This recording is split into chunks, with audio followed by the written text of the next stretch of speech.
大家好啊！我真係好高興見到你哋啊，因為我見到你哋都好踴躍，係啊，好即係好想聽到我哋即係呢個嘅講座。我咧就係喺管理學系市場學系嘅program leader，係喺 marketing 係市場學嘅課程嘅主任。咁而咧我哋工商管理學院咧就係有accounting and finance 啦。同埋係有 Logistics and Maritime Studies，亦都有 Management and Marketing。咁今次嘅講座咧就係管理同埋市場學系。咁我想講咧就係呢個嘅管理市場學工商管理學士學位組合課程。我主要講咧其實係4年制嘅課程。咁你會見到啦，有個 JUPAS Code 喺度，JS3080。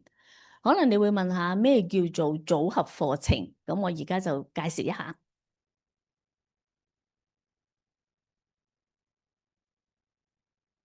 呢個組合課程咧，就係包括咗乜嘢咧？包括咗入嚟嗰陣時候，我哋係4年制。第一年咧就係仲未分究竟係讀管理學啊，定係市場學，因為可能啲同學或者未決定到，或者係根本暫時都對管理學、市場學嗰個認知唔係好深入，咁所以咧佢哋都未能夠決定到究竟係想讀管理學、市場學，所以我哋咧就係設計咗呢個嘅組合課程。咁等佢哋可以能夠知多啲、認識多啲管理學同埋市場學，咁揀啱一個佢自己中意同埋有興趣嘅去讀。咁所以你會見到咧，咁最終咧其實咧就會係有2個唔同嘅課程嘅，一個咧就叫做 Management BBA Honours in Management 管理學，另外一個咧就係叫做 BBA Honours in Marketing 市場學。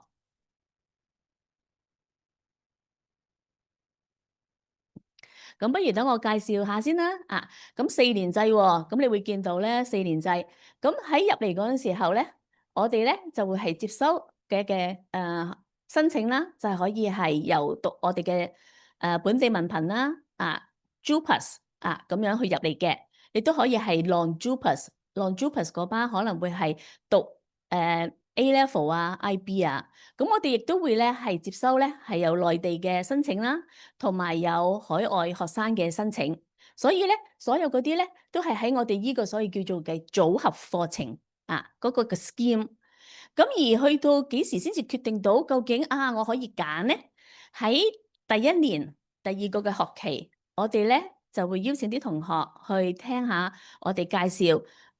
市場學同埋管理學。咁然之後咧，就去決定究竟係揀佢想邊一個嘅主修。咁你會見到啦，所以呢度就係話 option for major 咧，就係喺聽完之後就要去揀啦。咁都就去到第2年嗰陣時候咧，就真係讀翻佢個主修，佢自己想讀嘅課程，究竟係管理學定係市場學？可能你會見到點解又有呢一邊又有咁多好似咁多選擇咁嘅？去到Year 2，因為其實係喺Year 2咧，同學咧佢哋可以能夠除咗係讀主修即係 major management 或者係 major marketing，佢哋亦都可以揀 secondary major。secondary major 咧，你見到 AIDA 喺呢度，AIDA 係 artificial intelligence。人工智能 and data analytics 嗰個嘅數據分析，因為呢個其實都係個大趨勢嚟嘅。人工智能嗰個 big data 搜集咗咁多唔同嘅 data， 咁多唔同嘅數據，咁點樣去分析咧？咁點樣可以能夠幫公司或者係制定一個更好嘅市場策略咧？咁所以咧，呢個係非常之有用。咁如果同學有興趣嘅話，佢係可以能夠揀 secondary major，即係除咗係主修管理學或者市場學，都可以揀 secondary major。咁但係亦都會有乜嘢咧？就係有個 minor 啦。minor 咧就係有啲同學佢可能會係仲有其他都有興趣嘅，佢可能譬如話有啲嘅語言啦，佢有興趣可以 minor 喺嗰方面，或者係佢對某一啲嘅或者係設計啦有興趣，佢都可以係 minor。咁當然你會見到哇，讀咁多其實係㗎，因為你係要讀多啲嘅科目，同埋你要係累積多啲我哋所謂叫做嘅學分，先至可以能夠攞到話 secondary major 同埋 minor 同埋 major。咁究竟有冇同學咧？有同學真係可以能夠做到，只要你能夠計劃好自己，我4年裏邊點樣好好利用我啲時間，係可以能夠做到嘅。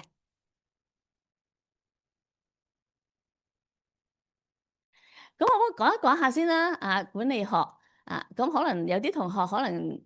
冇讀過嘅因為我哋其實見到啲同學入嚟嗰陣時候咧，佢哋嗰個嘅背景咧嗰個係教育背景可能係好唔同㗎，有啲可能純粹係都係以前喺中學嗰陣時候都係讀文科冇讀過商科，完全都唔知道咩叫做管理學。咁你會見到管理學其實係想做啲乜嘢咧？就係話幫公司咧係好好利用佢嗰個資源，達到公司嗰個嘅目的。咁你見到公司嘅資源係包括係乜嘢啊？資金啦、人力、物力啦，係嘛？human 同埋 materials 同埋科技，咁要好好運用好呢啲嘅資源，去幫助到公司達到佢哋個目的。咁呢個就係我哋嘅管理學。咁管理學包括咗係 planning 啦，要好好計劃，要好好統籌跟住咧又要好好咧去執行我哋個公司裏邊嘅政策。咁而市場學係乜嘢咧？市場學咧其實就係主要咧係乜嘢咧？其實係多數係對外多啲噶啦，市場學，因為咧係要睇翻個市場啊嘛。市場係咩啊？消費者咯，消費者佢嗰個嘅喜好，咁公司佢要設計嗰個嘅市場策略。迎合到消費者佢個喜好，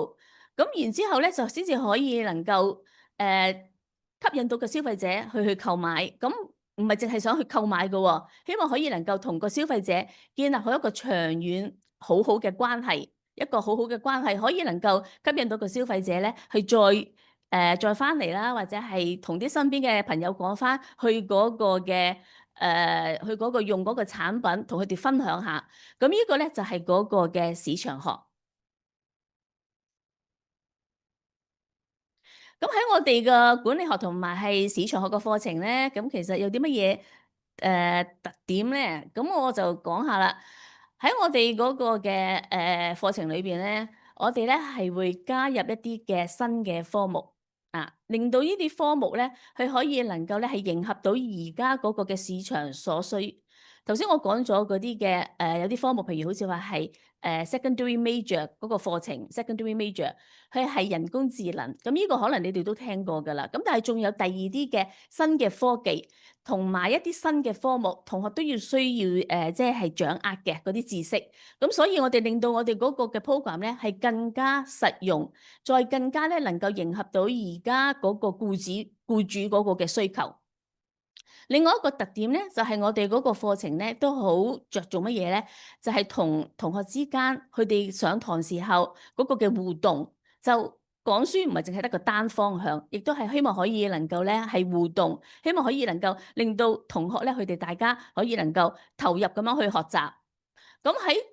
嗰個就業方面咧，我就覺得佢哋係可以能夠揾到佢哋理想嘅工作，因為睇翻咧。管理學同埋市場學咧，每一個嘅行業，每一間嘅公司，其實都係需要呢啲嘅人才嘅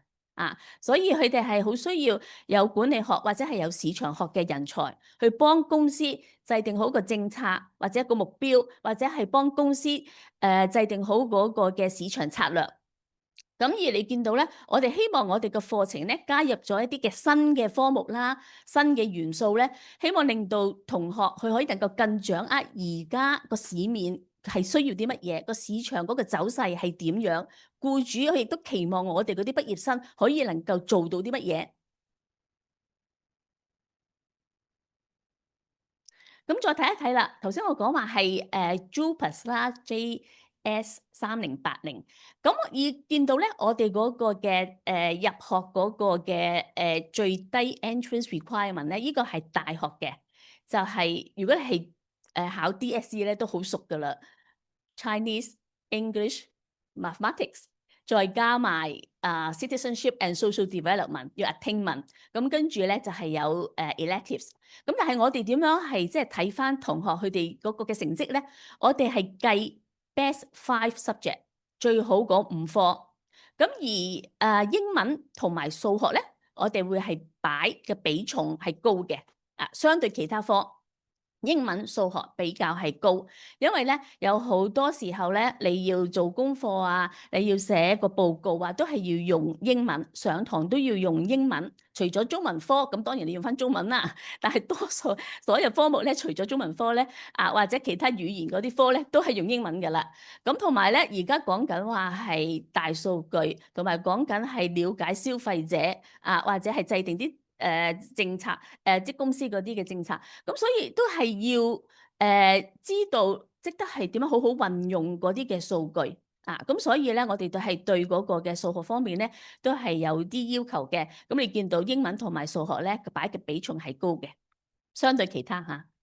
咁再睇一睇啦，去個或者我用唔好意思啊，個唔係咁 respond 啊。係可能個 battery，anyway，我用呢個，OK 得咁啊，再睇一睇咧，就係話我哋 JS3080啦，呢個嘅組合咧，管市場同埋管理嗰個組合咧，你會見到咧個 quota 咧 JUPAS 同埋 non-JUPAS 係39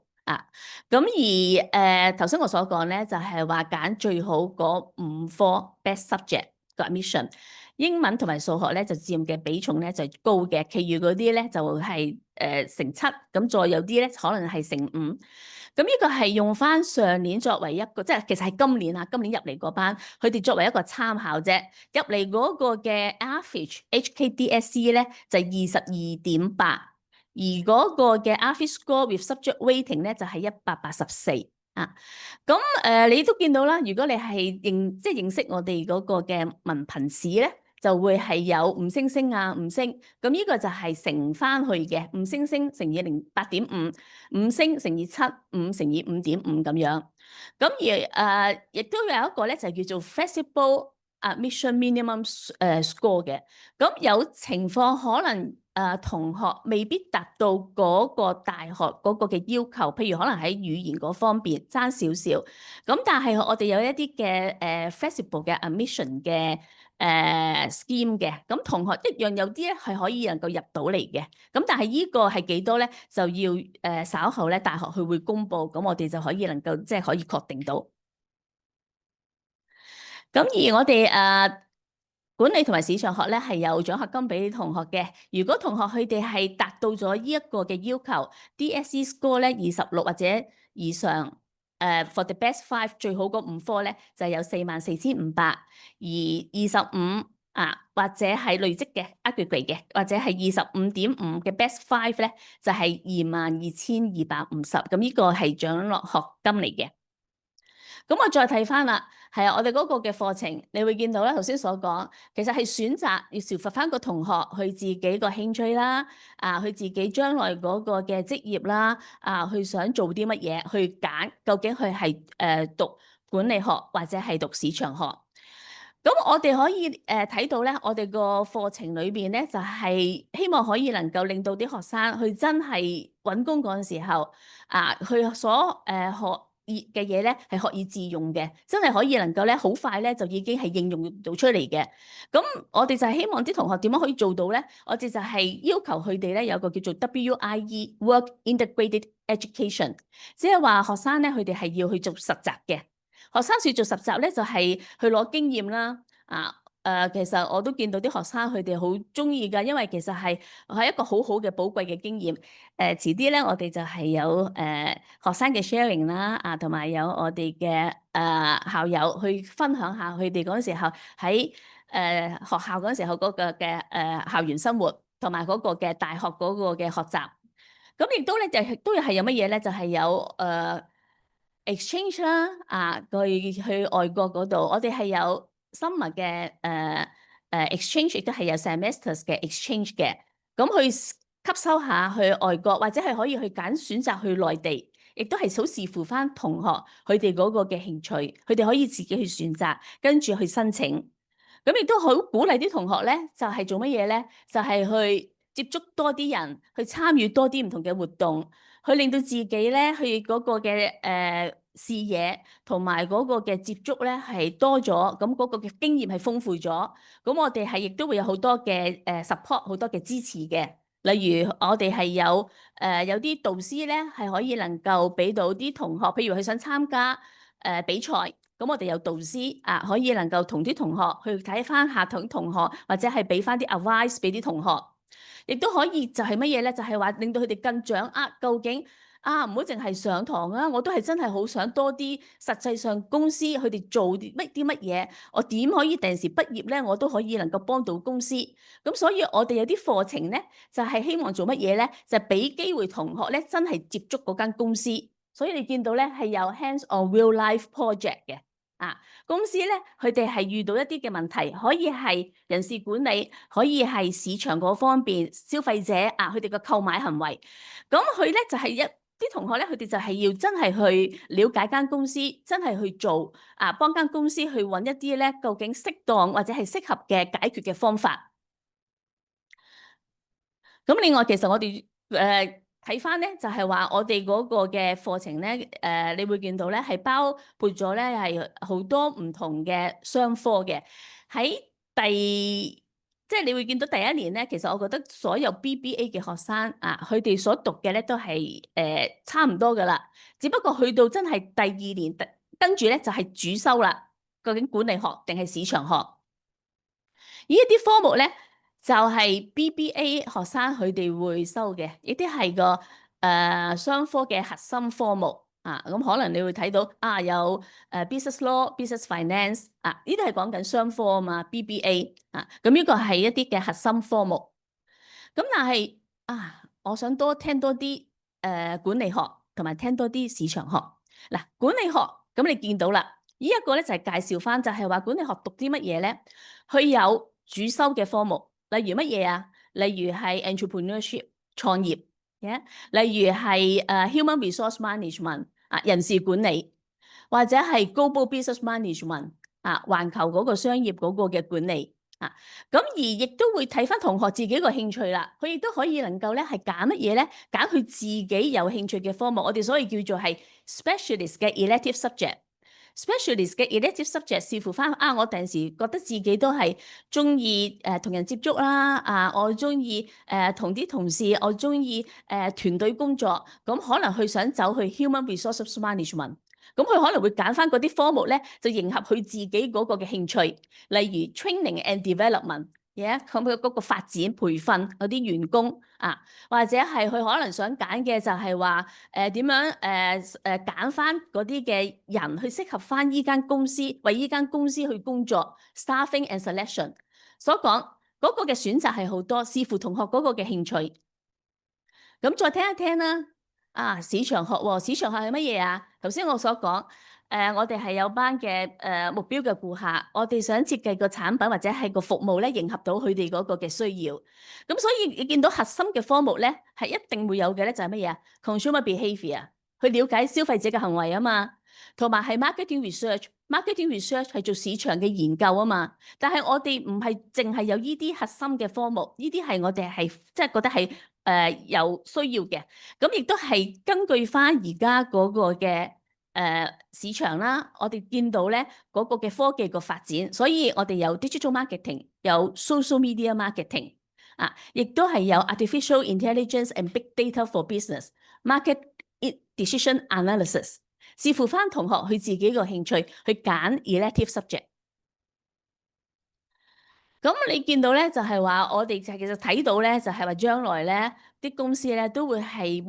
加強佢哋自己喺科技上，希望可以用咗電腦科技，希望可以提升翻公司嗰個嘅營運，希望可以設計嗰個產品更貼合嗰個嘅市場嘅需要。所以好多嘅科目咧，我哋都係能夠咧做乜嘢咧？就係加入咗呢一啲咁嘅科技最新嘅知識入咗我哋嗰個嘅科目裏邊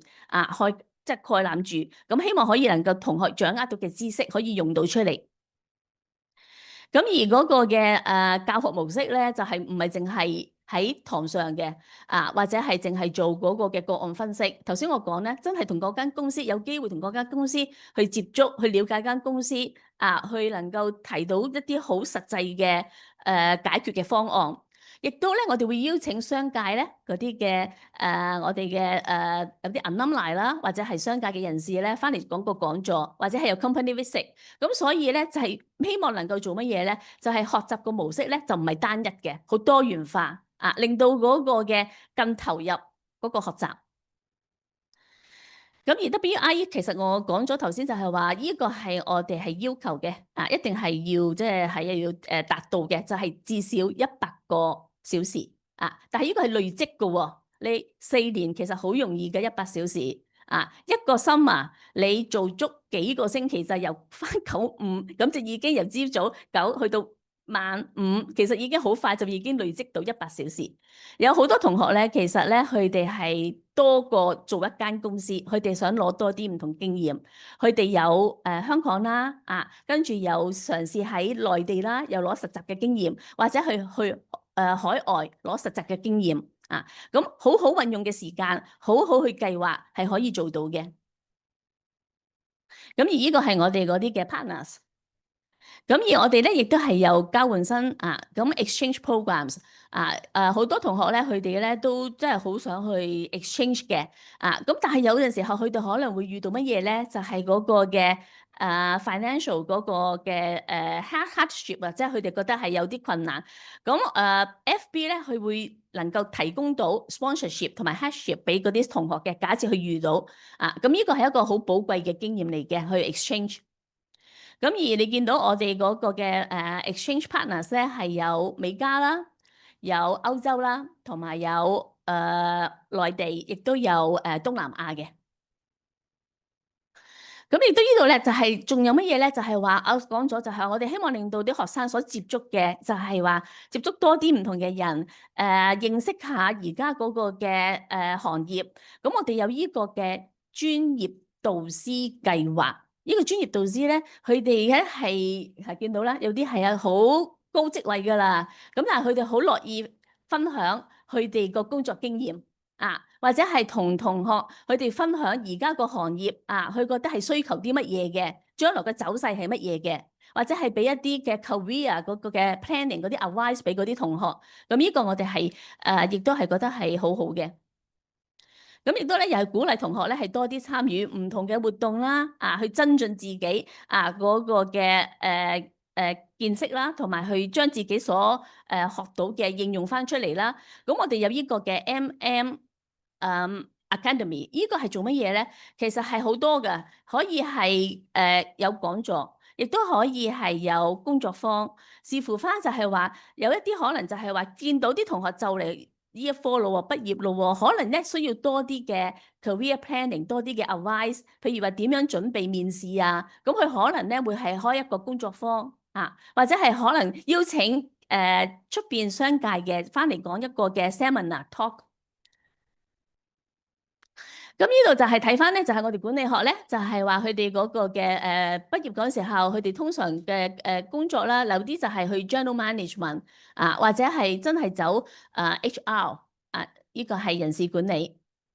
咁而marketing 咧，你會見到咧，佢哋係 brand managers 啦，或者係 public relations 啦，customer relationship officers 啦。我見到近呢幾年咧，我啲即係學生咧，佢哋可能係 digital marketers 啦，performance analysts 啦。咁其實就係話呢度就係以迎合翻市場嗰個嘅需求，我哋係不斷設計嗰個嘅課程，希望可以能夠同學去可以學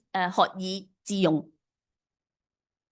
好啦，咁到時候咧，我就好想邀請翻我哋兩位同學分別係海林同埋係Sharon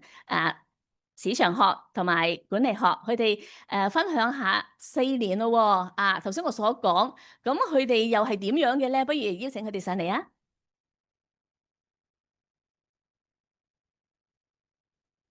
好，咁首先就係我講先啦。咁 Hello，大家好，我係張開琳啦。咁我係讀 marketing 嘅。咁嗰陣時我入學咧就直接入咗 marketing 啦。咁而家好好啦，可以兩邊都讀下，跟住睇下自己適合邊一邊多啲，跟住先再揀究竟大家想入 management 定係 marketing 啦。咁首先咧，我就想講一下，其實 PolyU 嘅上堂時間咧係好 flexible 噶啦。咁即係好似我咁啦，咁我以前係全職嘅運動員啦，咁所以一開頭嘅時候咧，咁我都有好多時間都就唔到上堂嘅時間啦，咁同埋就係唔可以讀咁多 credit 啦。咁嗰陣時咧就好好啦，因為本身 PolyU 就有一個 system 就係會 pre-assign 咗唔同嘅堂俾你哋啦，咁所以其實唔係所有堂都要自己 rec 嘅。咁跟住然之後，咁如果我有啲時間唔啱咧，咁就可以揾翻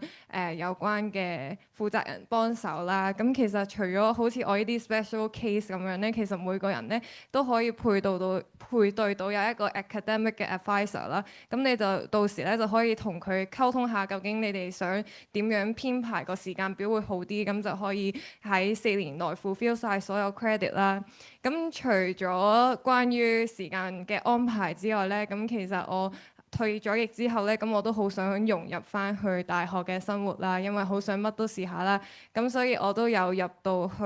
sports team 啦，就入咗 cross country 啦。咁其實入咗 sports team 之後咧，都會有啲可以出外比賽嘅機會啦，同埋參加下大專啊。咁好似一次我哋就去咗上海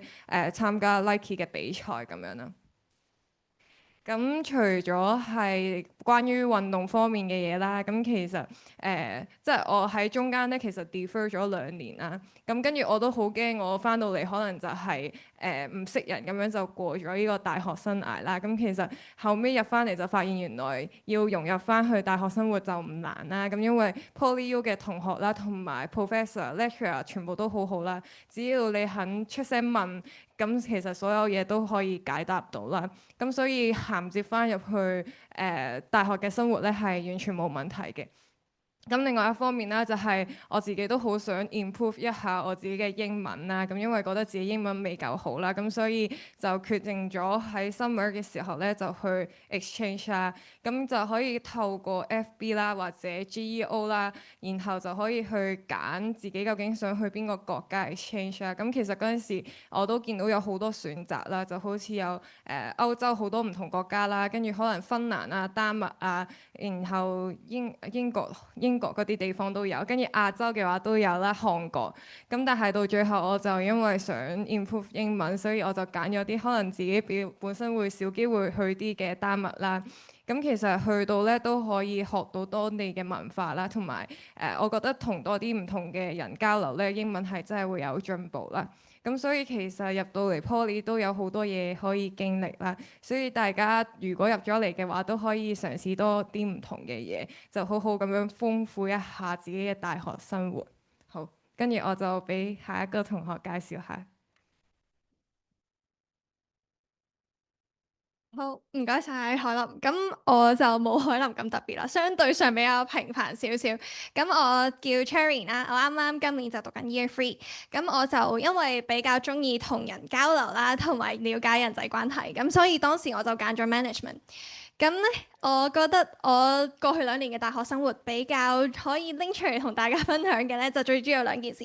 第一件事就係我啱啱喺上年年初啦，就參加咗由賽馬會舉辦嘅可持續消費者校園推廣計劃。咁就喺入面咧，同一班同學仔啦，全部都係嚟自 PolyU 嘅。咁我哋就喺學校園入面去推廣翻可持續消費。咁我哋就回收翻一啲衣物啦，跟住用衣物上面唔可以用嚟回收嘅部分咧，嚟做 upcycling，即係升級改造。咁就見到整咗上面嘅一啲一啲叫咩啊？杯墊係啦，咁就用啲衫嘅邊邊角角啊，咁就整杯墊啦，同埋有 PolyU logo 嘅吊飾嘅。咁都好榮幸喺呢一次比賽入面咧，我哋係代表到 PolyU 攞咗最具影響力嘅 project award。咁另外一件值得提嘅事就係我啱啱喺英國翻嚟啦 ，summer exchange 我就去咗 Girton College，係其中一間喺 Cambridge University 其中一間 college 啦。咁呢一次咧其實係幾特別嘅經驗嚟㗎，因為我喺 Girton College 入面其實係住咗1個月。咁我哋就最主要就讀咗 business 嘅3個相關嘅 course 啦。就有 business strategy、responsible investing 同埋 leadership 嘅。咁喺入面咧，你就會見到我哋嘗試咗呢個傳説中哈利波特咁嘅背景嘅一個 dining hall。咁我哋就做咗2次嘅 formal dinner 啦，就係一啲 connection 嘅活動。另外都會有一啲同唔同文化背景嘅人去咗一次出外嘅 trip 啦，就去咗 Oxford 嘅。咁你就見到上面張相就有好多元化背景嘅人啦。咁你除咗係可以有多啲新嘅認識，認識呢個世界之餘，亦都可以透過摸多啲新嘅事物去了解多啲自己嘅。咁我嘅你見以上啦，好多活動都係可能出外嘅，喺學校以外。咁但係喺學校以內咧，就有頭先都有參加好似 Dr. Jackie 有講一啲 surface learning 啊、WIE 啊。係啦，咁都係經過學校咧，我哋有好好嘅渠道去學習啦，去認識多啲自己啦。咁其實 surface learning 咧，顧名思義就係你邊做服務，你邊學嘢。咁係我哋4年嘅讀書入面必須要收嘅一個 course 嚟嘅。咁我就好有幸咁樣去咗越南胡志明市嗰度做咗一個 service，就係幫一間 NGO 去拍片宣傳翻佢哋嘅理念。咁另外我就有做 WIE 啦，咁都係同 NGO 相關嘅，咁就係去咗一間社企民間高峰會，佢哋就係做 International Symposium，咁我就加入咗製作團隊啦，好有幸咁樣去見到一啲好有心去幫香港做出正面改變嘅人啦，有一啲係甚至係社企嘅 CEO 嚟嘅，咁包括咗例如 FreeCycle 啊、Dream Impact 同埋有一啲Breer。或者係我哋PolyU 師姐嘅品牌 Dress Green 都會係喺入面啦，咁都令到我自己感受到好多正面嘅影響，亦都係因為咁樣我就 take 咗個 minor subject 係 social policy、social entrepreneurship 咁樣嘅，係啦。咁另外PolyU 都有好好嘅人物嘅 connection 啦，咁你就見到呢一幅就係我同我 mentor 嘅相啦，就係我透過PolyU 嘅 Inspire Mentorship Program 咧，就認識咗我嘅 mentor 啦。咁佢最主要係做 做 HR 相關嘅工作，咁亦都係專做畢業生 fresh graduate 嘅 recruitment 嘅。咁我就透過佢其實都知道咗好多，究竟你作為大學生點樣可以令到自己可以比起人哋更加容易揾到工作啊，甚至乎有啲乜嘢可以令到自己更加去增值到自己啊。咁我都喺佢身上面咧都攞到好多唔同嘅幫助嘅，係咯。咁我都覺得相對平凡啦，但係亦都充實嘅一個大學生活就 thank you。唔該晒。唔該晒阿海林同埋阿 Cherry。我聽落去一啲都唔平凡喎，多姿多彩喎。我都好想去喎，去外國係咪？係啊，可以能夠接觸唔同嘅地方、唔同嘅文化。咁咧，以下咧我亦都好即係好榮幸啦。係能夠邀請到我哋嘅管理學畢業生Alex 去上嚟同我哋講下佢個學習啦，喺 Poly 同埋佢而家就職嗰陣時候係佢點可以學以致用將啲。唔該 Jackie。好，大家好，咁我係 Alex 啦，咁簡單介紹下自己先啦。咁我係2023年嘅 management 嘅畢業生咁樣。咁以上呢啲啦係一啲我以往嘅一啲工作啊，或者一啲嘅實習嘅經歷咁樣啦。咁我而家咧就喺JP Morgan 摩根大通擔任呢一個 analyst 分析師啦。咁最主要咧就 support 我哋嘅 investment banking function 啦嘅一啲嘅日常落本啊，或者一啲嘅風險管理等等嘅工作咁樣。咁並唔係同大家講讀完 management 或者 marketing 就會係去finance 啊或者 banking 呢方面發展。相反啦，其實我哋MM 同學仔嘅發展都好多元啦，而呢一方面亦都係我認為 MM 同學仔嘅可塑性啦，或者佢哋嘅適應能力啊，都係我哋嘅優勝之處咁樣。好似啦，咁我同屆嘅同學仔咁樣啦，咁有啲同學仔就去咗一啲嘅物管公司啊，或者一啲嘅 luxury brand 啊，去做一啲嘅management trainee 啦，亦或者有啲嘅同學仔咁佢就會去咗一啲嘅政府機構去擔任唔同嘅工作咁樣嘅。咁所以呢啲我哋同學仔嘅多元嘅出路啦，呢一方面係我認為 MM 嘅一個一大優勢之處咁樣啦。咁而 MM 嘅課程有啲咩特別而係可以幫助我哋嘅學生去 equip 呢啲嘅能力咧？咁我有以下嘅幾點嘅睇法咁樣嘅。咁樣第一啦，咁我哋啱啱其實好幾位同學都有強調過啦，就係我哋呢一個 WIE 課程。其實 WIE 課程咧係一個嘅必修嘅項目咁樣啦。咁同學仔咧就必須要喺4年入邊係完成